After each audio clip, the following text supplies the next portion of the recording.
Welcome all of you to today's session on data-driven quality in testing with the help of process behavior charts. So we have with us today Mike Harris, an industry leader who has been working in the testing space for 20 years. And Mike has been in various roles throughout his career, ranging from a solo tester, a team member, and a test lead. He's also a chartered fellow of British Computer Society and vice chair and program secretary of Specialist Interest Group in Software Testing at the British Computer Society. Really honored to have you, Mike, here today. And myself, I'm Gopal, product manager at BrowserStack, and I've been working on BrowserStack's test reporting and analytics tool for the last couple of years here. You might know this by the name Test Observability. We are rebranding Test Observability. We're in the process of rebranding Test Observability. And and before we jump into the session, a few housekeeping items. So today's session will approximately run for 45 minutes, and we've muted all the participants to enable our speakers to present without interruptions. And we do have a dedicated 15 minutes question and answer session at the end. And please use the Zoom window, the Zoom Q&A window to send your questions. And the session is being recorded and will be shared with you, will be shared with all the attendees after the session is over. So that's not a worry. All right. And here's the agenda for today. So Mike will be introducing us to process behavior charts and the 8 Nelson tools. And he'll also walk us through how process behavior charts empower your testing. And followed by that, we'll look at a quick demo of how you can actually implement process behavior charts in your organization. And then we'll end the session with a question and answers session. Cool. So with that, I'll hand over to you, Mike. Great. Thank you very much, Gopal, for that introduction. I'll just share my screen. And I think that's the one we want.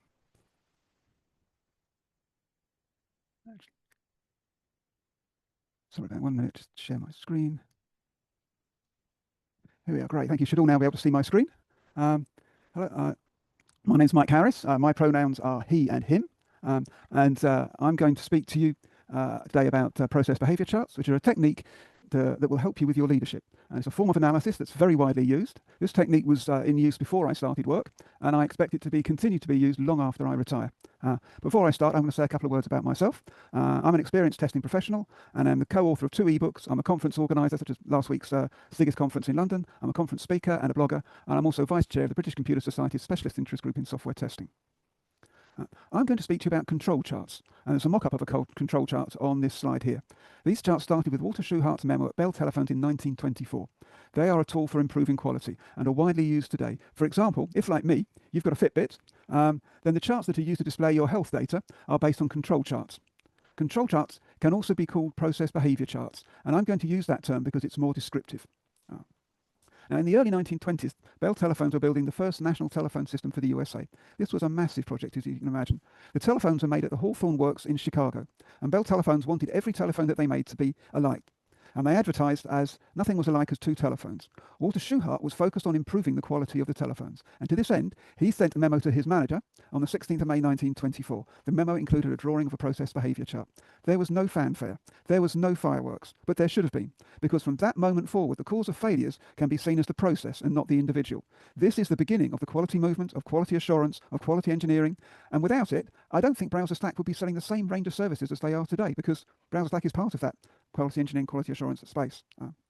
These charts should also have been the end of blame and were tested on 1,000 production lines a day at the Hawthorne Works. Now, Schuhart's thinking when he developed the charts was shown in this book, The Economic Control of Quality Manufactured Product. He says that at the time of Aristotle, quality indicated the goodness of an object. This is not adequate. Quality in Latin, qualitas, means how constituted. Water, for example, is the chemical combination of oxygen and hydrogen. So if we understand water, something we need to understand is the symbols for oxygen and hydrogen. This means that something we're describing may be described as a group of conceptions, and the minimum number of conceptions required to define an object may be called the qualities thereof. Schuhart said the same was true of a manufactured product. It has qualities, not a quality. Schuhart was interested in things like the weight and density, so on, of the telephones that were being produced. We're all familiar with the concept of quality attributes, and this comes from this analysis. Software also has qualities, and not a quality. For example, usability and performance are qualities of software, and these are often referred to as quality attributes. Qualities that are measurable and objective can be analysed on a process behavior chart, for example, performance tests. And you can measure how you improve these qualities. And I'll come on to that in a minute. Okay, so inflation is the quality of the economy. And I'm using inflation because it's not commercially sensitive data. This line chart shows UK inflation as it spiked post-COVID. It's a line chart. It doesn't contain much data. when I look at it, I try to see, what's the average? Where's the line above the average, where it's below the average? What does that mean? For me, I also look at is the end higher than the beginning and think, well, what does that mean? But this is hard work. I'm having to do that for myself. Um, the same data can be displayed as a process behavior chart. The process behavior chart helps us to understand the data. A process behavior chart displays the data with 3 additional lines. On a process behavior chart, the data to be analysed is plotted as a time series line chart, and we can see that as the curve that goes up and comes down. The average is calculated and displayed. That's the light blue line we can see running from left to right, and I've used the mean for this chart. And upper and lower limits are calculated from the average. You can see the upper limit is the pink line and the lower average is the sort of mustard colour line. These upper and lower limits are the voice of the process because they are calculated from the data.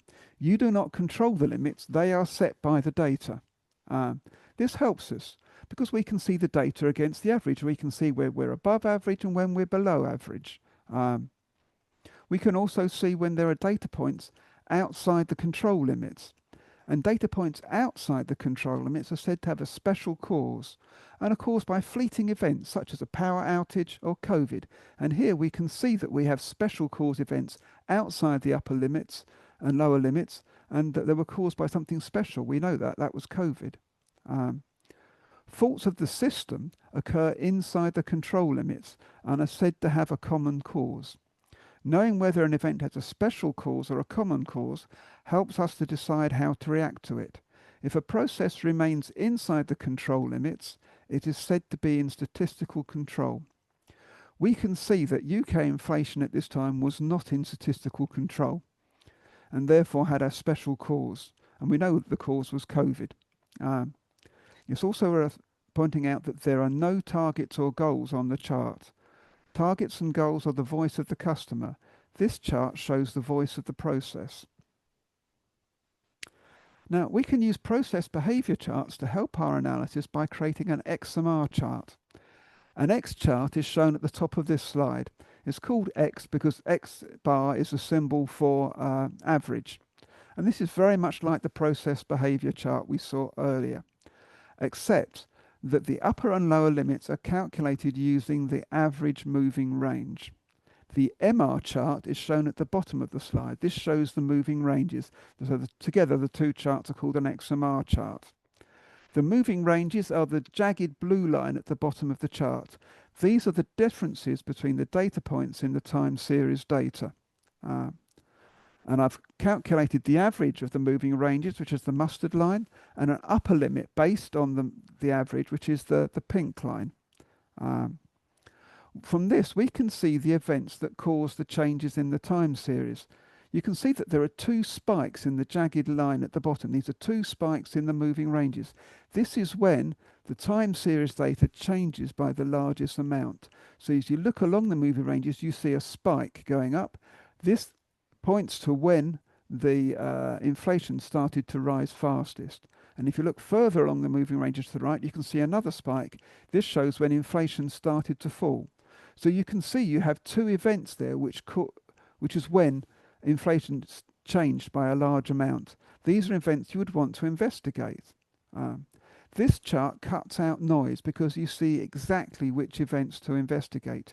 You can also see that these are special causes because in the X-bar chart there are points outside the ranges, and you can see in the moving ranges there are 2 points outside the moving ranges. These charts look complicated, There are lots of curves and lines, but the maths is not complicated. And I use this book by Donald Wheeler. Actually, you can't see it, unfortunately, but I will show it in a slide towards the end of the presentation. If you look at the charts, you already have the time series line data from the UK inflation. So that curve on the top chart you already have.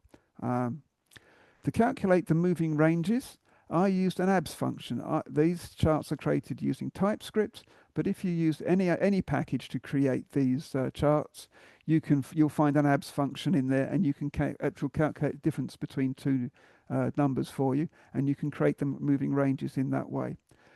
whatever package you're using, it'll have an average function. So you can create the average in that, the average on both charts. That just leaves you with how to calculate the upper and lower limits. And this is shown in Donald Wheeler's book, which I will show you later on. It's not simply complicated. There's a fairly simple equation for doing that.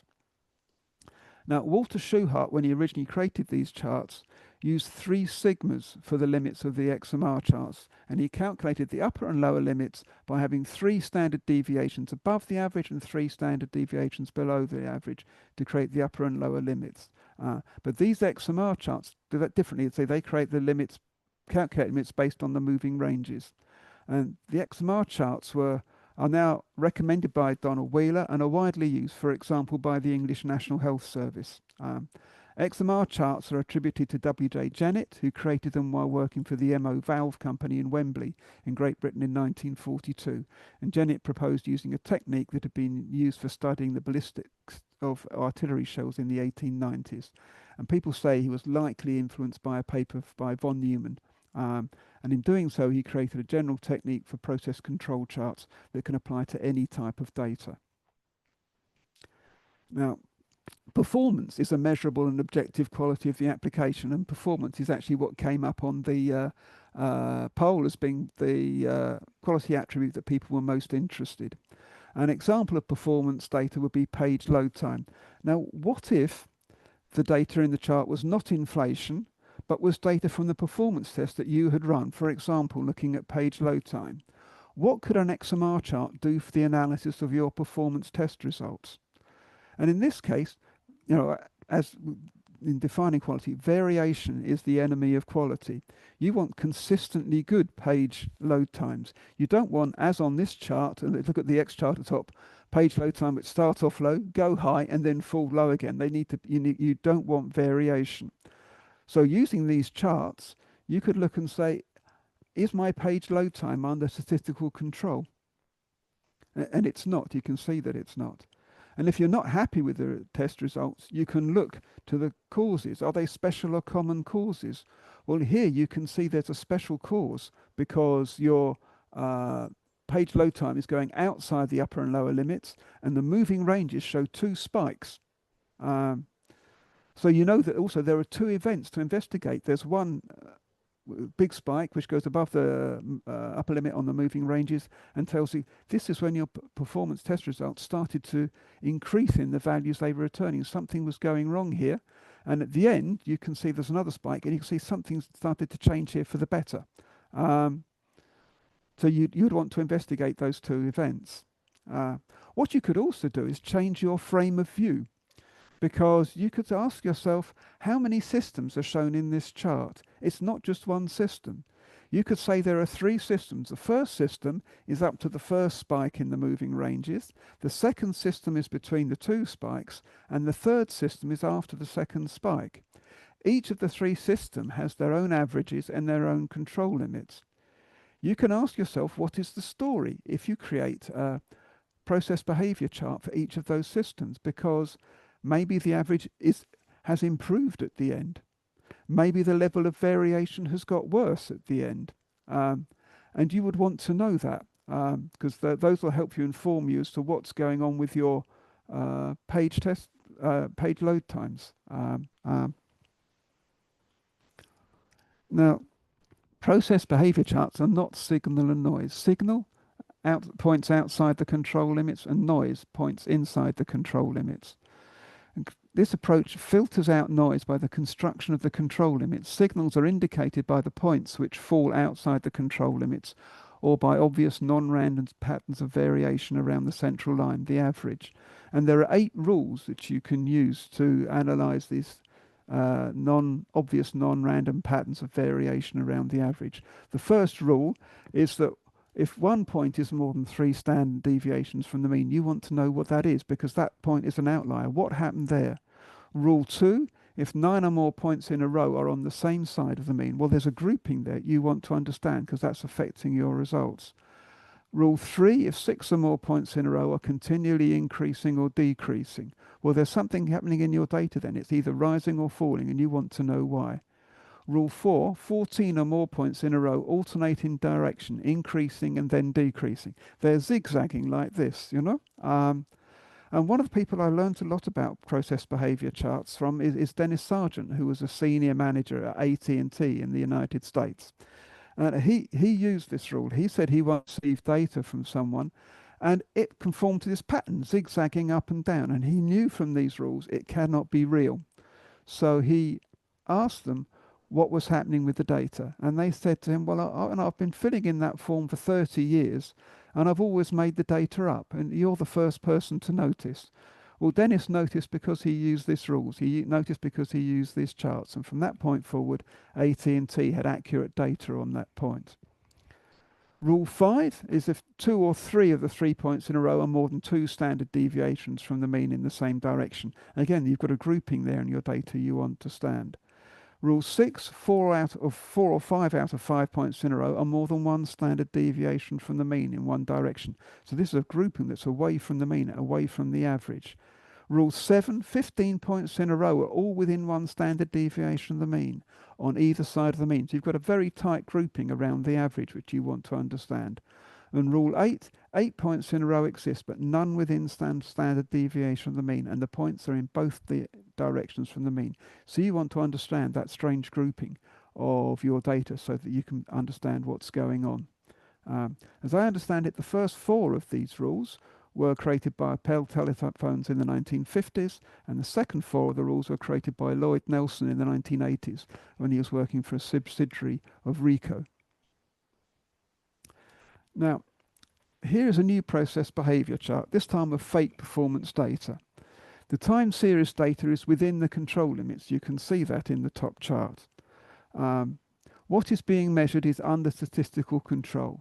This means it's mathematically predictable because for this time series, the time series data has remained within the upper and lower limits. You can predict that it will continue to remain within the upper and lower limits. It is stable. It doesn't meet any of the Nelson rules. This is your system. Are you happy with it? If not, you need to work on the system. You may have other charts that are not in statistical control that are more worth spending time on. The question is, do you want to improve the average or do you want to reduce variation? But whatever you do, you need to be wary of tampering because you're working on your system and you can make it worse. Now, process behavior charts can also be used to analyze rare data. And I was thinking, what example can I give of rare data? Well, last year, my pear tree only produced 1 pear.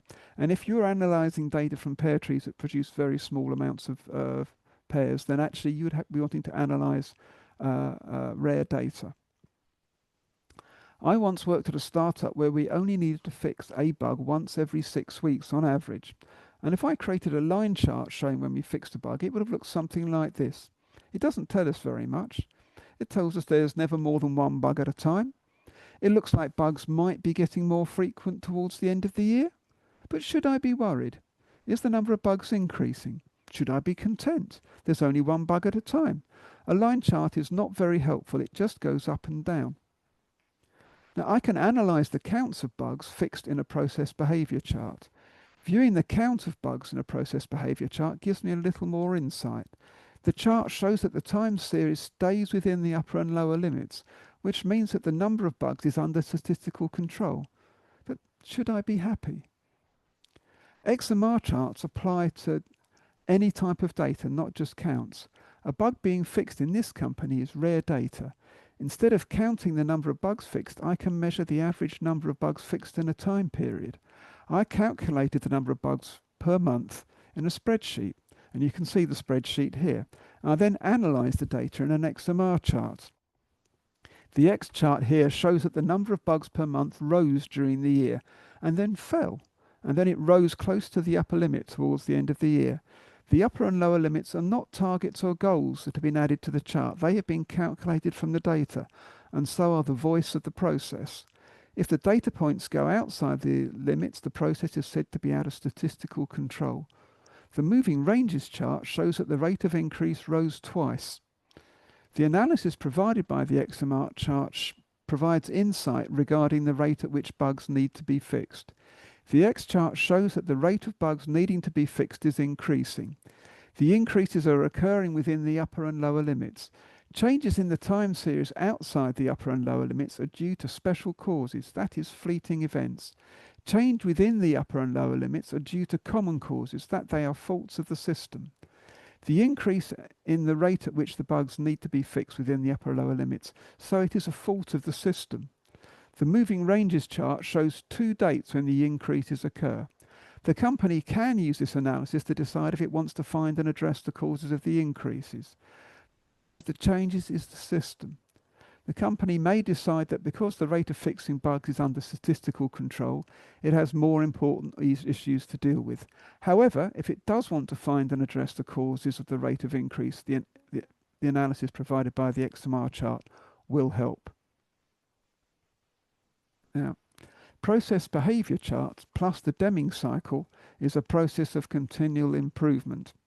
When Deming spoke about what he called the Shoe-Heart cycle when he went to Japan in the 1950s, he called it the Shoe-Heart cycle, but it went into use as the Deming cycle. This cycle was created by Walter Shoe-Heart in 1939. And you can use the cycle to fix the causes of failures. There are 4 parts to the cycle: plan, do, study, and act. So you could find a failure that you want to fix, and you could plan an initiative to fix the failure. Then next, you could do the initiative to fix the failure. Then thirdly, you could study the results of your initiative. And fourthly, act on the results by creating another Deming cycle and planning another initiative to deal with what you have learnt. Process behavior charts plus the Deming cycle are a process of continual improvement. Now, what metrics can you use a process behavior chart for? Well, you can use it for analysing performance tests, as I've just shown. Once when I was a test lead, I was working with 2 development teams, and one was really motoring. It moved from monthly releases to continuous delivery, and the other one was sticking with monthly releases, and when it made a release, developers had to stay up late at night to fix all the bugs. And I wanted to understand what was going on. And what I did is I took the number of unit tests that each team created, I got that out of CI, and I created performance behavior charts for each team.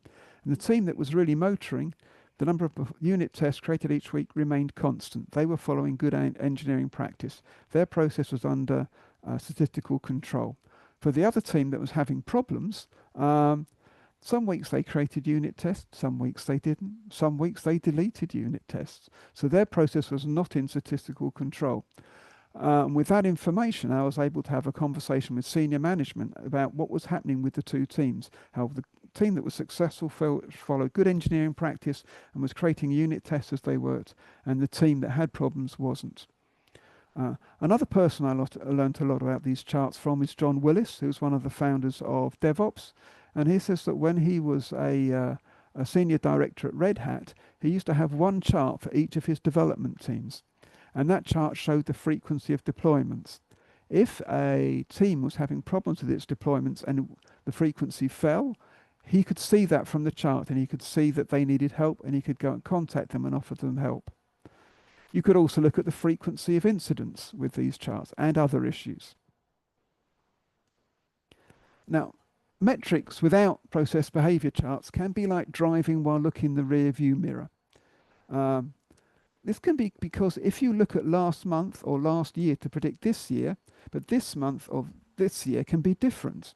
For example, if you were comparing this year to the year that Russia invaded Ukraine, an event which affected the whole world economy, you would not be comparing like with like. You would not get a useful comparison. It wouldn't help you. You can also find that internal events like a pricing experiment can affect data. So if you were comparing this month's data with last month's data, and last month there was a pricing experiment, well, actually, you're not comparing 2 things that are alike, and it's not a useful experiment. Process behavior charts contrast with this way of looking at your data, because instead of looking in the rear view mirror, you are listening to your process. Now, process behavior charts are a powerful tool for leaders. They give leaders a tool to compare variation across workers and machines, and the more managers fix the cause of errors, the more products fall within the tolerance limits. This is a way to continually improve quality and a way to manage uncertainty. Prior to process behavior charts, inspection was used to enforce quality, and workers were blamed for failures. Process behavior charts should have meant the end of blame, because from the 16th of May 1924 there was an alternative. For the first time, managers could see defects as a result of the process instead of the workers. If prior to these charts being introduced, I'd been working on a production line making telephones, and that production line had produced faulty telephones, quite possibly the inspector would have come up to me and said, "Harris, don't do that again." Or maybe worse, he could have said, "If you want to be here next week, don't do that again." This is not helpful.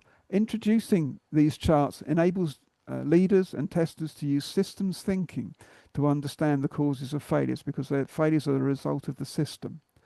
They enable us to bring in leadership. That actually means managers can be a coach and a counsel, not a judge. It enables us to drive out fear, because there's no more finger pointing and blame. There's actually analysis of the causes of the problems. And this can create a work environment where there is psychological safety. Now, today, process behavior charts are widely used. When Walter Schuhart's mentee, W. Edwards Deming, worked on the US Census, he used them there. When he was invited to Japan after World War II to help rebuild the Japanese economy, again, he used them there. During World War II, the Americans used them to improve the quality of their wartime production, and Stanford University ran a special course on how to create these charts. I've also found a number of examples of these charts being used today. I found they've been used in load test verification. I found they've been used to analyze customer satisfaction data. I had a really great conversation with the digital director of a county national health service in England, who told me that they were being used to analyze health outcomes. And they're widely used by the English National Health Service. If you Google it, you'll find lots of resources from them. They're also widely used in pre-alarm systems in nuclear power plants. Partly because of the influence of Deming in Japan, they're now very widely used within car manufacturing. Someone else I've learned about these charts from is John Dews, who's the Chief Learning Officer of the United Schools Network in Ohio, who uses these charts to understand education data. I found examples of them being used to manage inventory and look at stock levels, of managing, understanding the results of A/B testing in marketing campaigns. And I mentioned John Willis earlier as someone else who used these charts. He's recently produced a book on AI, which I'd recommend, a book called The Rebels of Reason. And in that book, he says machine learning involves leveraging process behavior charts to detect when a model drifts from its intended performance. So it's also used within AI today. And I also found Coventry University runs a one-day course on process behavior charts. And I guess that's to support the car manufacturing plants that there are in Coventry. And I think now we have another poll question. Yeah, that's good. I can have a cup of tea. So. Thank you. So asking, what would you like to discover from analyzing the qualities of your product that are objective and measurable?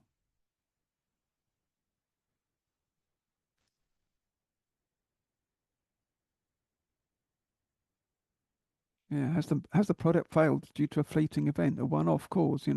Did part of the infrastructure go down unsurprisingly, or is it due to a process failure?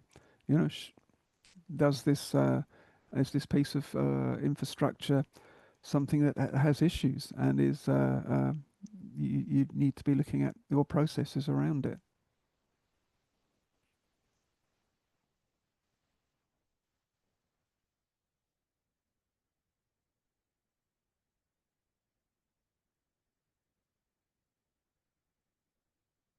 Okay. Right, so this is really interesting. People really come out quite clearly on top. People are most interested on whether is the quality I'm testing for behaving consistently. And that's great. That's something that these charts can do for you. So now I'd like to encourage you to make your own process behavior charts. I used TypeScript and created a Node app to create these charts. You don't have to do that. The American Society for Quality has created a spreadsheet template that you can use. The URL is on this slide. You can also use a book. I use this book. It's shown on the slide and the details are here. The Key to Managing Chaos by Donald Wheeler. It's a very slim book. Maybe I can show that on the, no, I can't really show it on the camera. But it's a very slim book. It's very well, you can see part of it there. It's very, very slim, and it's full of stories that are well written and are illustrated with process behavior charts. And it contains all the maths you need to create a process behavior chart. I've also put on here a link to a video by Dennis Sargent. As I mentioned, he was a senior manager at AT&T, and I learned a great deal from him. And there's a very interesting and useful video from him there. Chris Chapman in Toronto has created an analyzer that creates process behavior charts. There's also a free version, and I put details of that on this slide as well. Some of the things I've learned from Dennis Sargent on these charts is he says you should have 25 data points as a minimum, but start with what you have. Don't let the lack of data stop you analyzing it. You'll build up and you gain more insights as you go along. And the other thing Dennis said, which I really like, he said, start where it's meaningful for you. Find a useful, an area of the product that you are interested in, that you're concerned about, something perhaps that you want to be consistent, something maybe in performance that you want to be consistent, and start there where it's meaningful for you. And to conclude, there's just three things I'd like to say. One is that process behavior charts give insight to our test data, such as performance tests. Secondly, that millions of people have proven by their own experience over the past many years that Schuhart's charts work. This approach to understanding and using data is not on trial. And thirdly, that I'd hope that this introduction to process behavior charts encourages you to try them on your data, because I'm sure that you will gain insights. When I finish talking, Gopal is going to talk about the test and reporting and analytics within a BrowserStack, which I'm sure will be useful. And lastly, I'd like to say thank you very much for listening to me, and I'll be very pleased to answer any questions. Thank you. Thank you, Mike. Thank you. That was a very insightful presentation.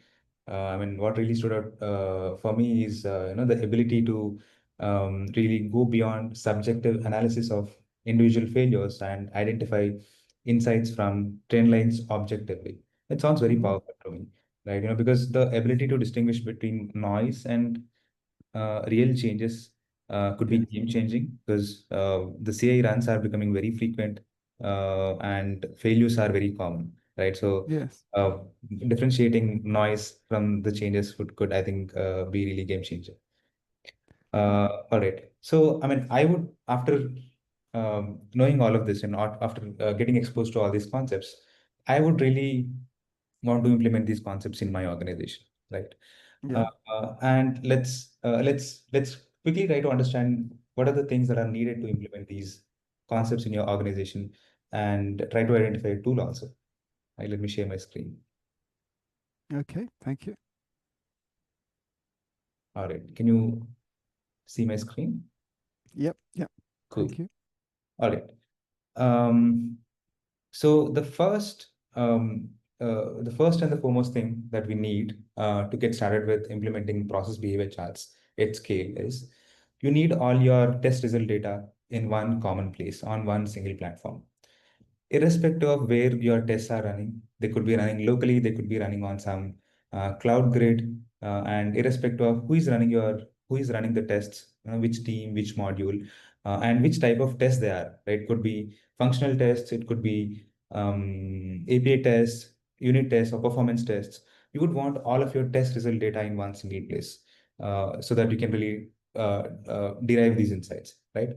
And then the next building block, in my opinion, is visibility into the metrics that you really care about, right?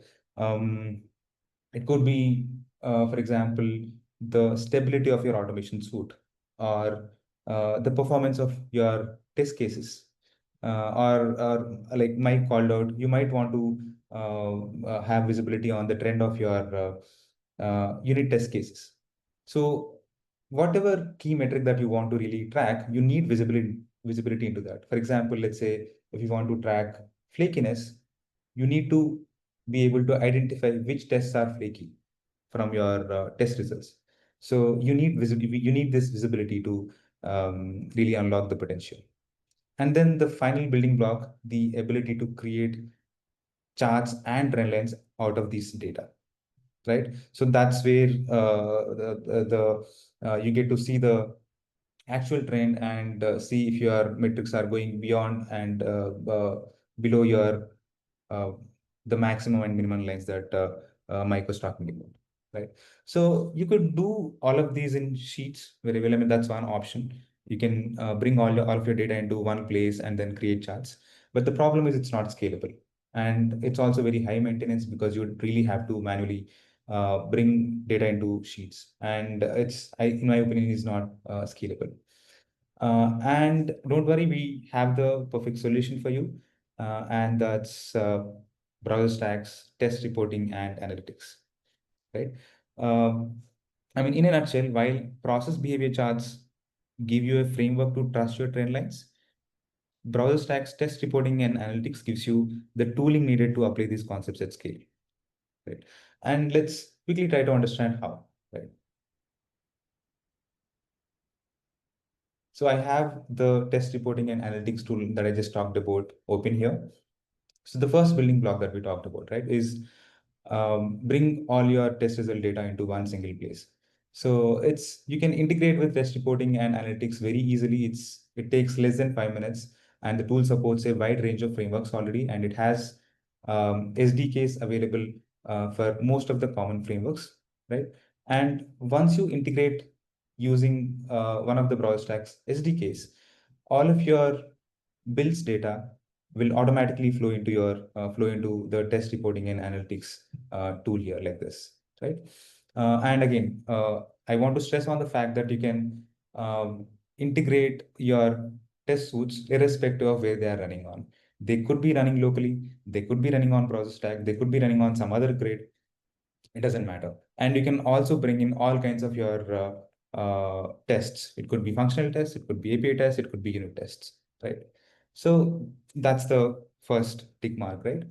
And then the second building block that we talked about was the ability to really identify those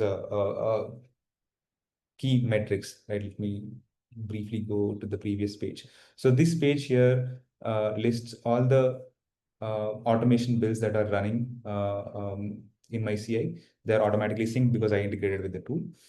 And let me go to one of the runs. And you can see how the tests are being automatically tagged as flaky, or always failing, or even new failures. I mean, this specific build does not have any newly failed tests, but the tool automatically helps you, test reporting and analytics tool automatically helps you identify these kind of tests, right?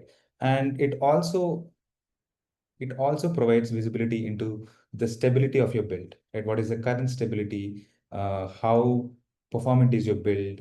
And even what are different failures? I will get into this in a moment, right? So you have all the insights that you need. You have most of the insights that you would probably want to track, right? And then finally, the tool also helps you actually visualize the trend of these key metrics. For example, this is how my flakiness is trending. And you can also see the average line, right, in the background. Let us give a moment for the other things to load. But here is, for example, the trend of my always failing tests. And you can see the trend of new failures here. And you can see there's a abnormality here, right? So there's probably something wrong that happened in the process. So instead of probably going into investigating all these 55 new failures, you could probably investigate what went wrong at that point in time with the process, right? So similarly, you can also look at the trends for test executions. Again, the takeaway is you can have trend lines for all of the key insights that we just looked at, right? So again, you have the toolkit here. I mean, one thing that you might have noticed we are missing here is the upper and the lower bounds for these trends. We are in the process of adding that, but we do have the average lines available for you to get started with implementing process behavior charts. All right. With that, I'll very quickly want to also touch upon the other capabilities of the tool, along with the ability to um, build powerful analytics and have and implement process behavior charts at scale. The tool really helps you also reduce testing cycle time, right? Because I mean, let's very quickly look at a example here, right? So the tool automatically tags noise.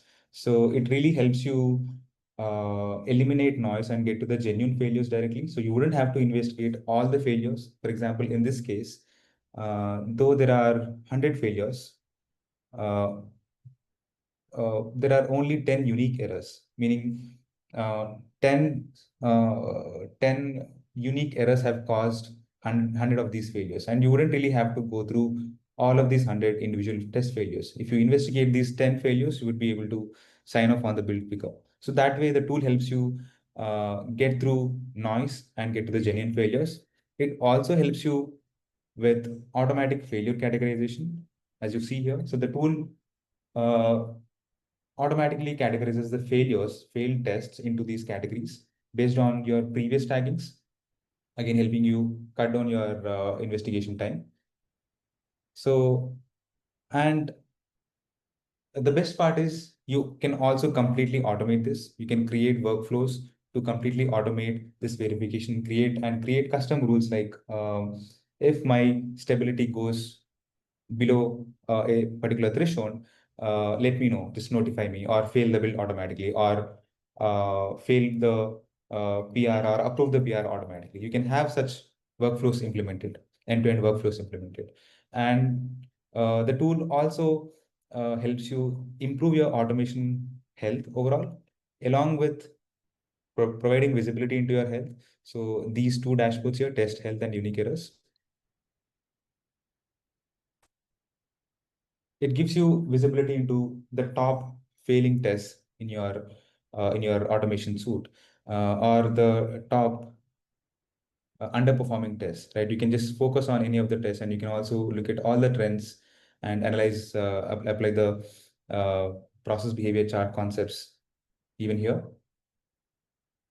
right? And you can investigate any problem, be it flakiness, be it stability problem, be it a performance problem. You can focus on any problem and investigate it end to end. For example, this case is the most failing case. If I want to understand what's happening with this test case, I can click on it, and here are all the instances of when this test has failed, and I can click on any specific instance, and I'll be landed into a view where all the information uh, related to this test run is collated in one single place and presented. I have the video recording, I have all the kinds of logs, I also have access to the history of the specific test run. So that way, it really helps you debug any kind of problem very quickly.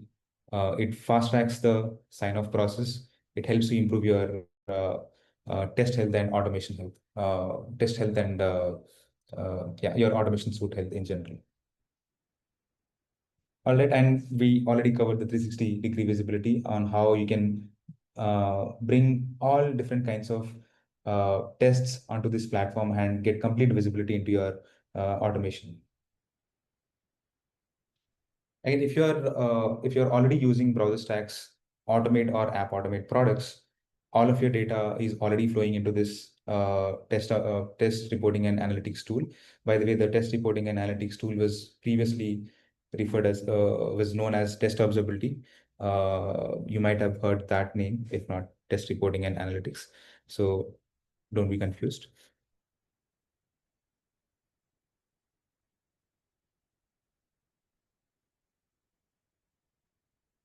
We would really encourage you to go ahead and explore the product and create charts. We also have the ability to create charts from the ground instead of using the out of the box charts. So please do explore the product and let us know if you have any feedback. Again, if you're using Automate or App Automate of BrowserStack, your data is already there on the tool. Well, I'd say thank you very much for inviting me. I've had one question on the text, which I've answered about resources that you could use now. I think I'd also encourage people to talk to you, Gopal, because you've got lots of interesting ideas and taking your product forward. And in the Q&A, I've posted links to some resources which people might find useful. I'd say somebody else, Niels Rizka, said thank you very much for the talk, and can we post a video link from the slides? So I think he's asking about will the talk be link to the talk be posted? I think that it will be. Am I right? Yes, yes. So the recording and the slides will be shared with all the attendees post the session needs. So that's not a problem. Great. Okay. Well, I'd say, oh, no, the video. Oh, he'd like the video. I'll post the link to the video on my slide. Yes. Okay. I can do that. I'll post that there as well. You can forward all the resources to us, Mike, and then we'll include them in the communication that we'll send out to all the participants. Okay. Thank you. I think I've got it here. Thanks a lot for attending the session. I will be sharing the recording with all of you. Thank you. Okay. Oh, thank you very much. Thank you.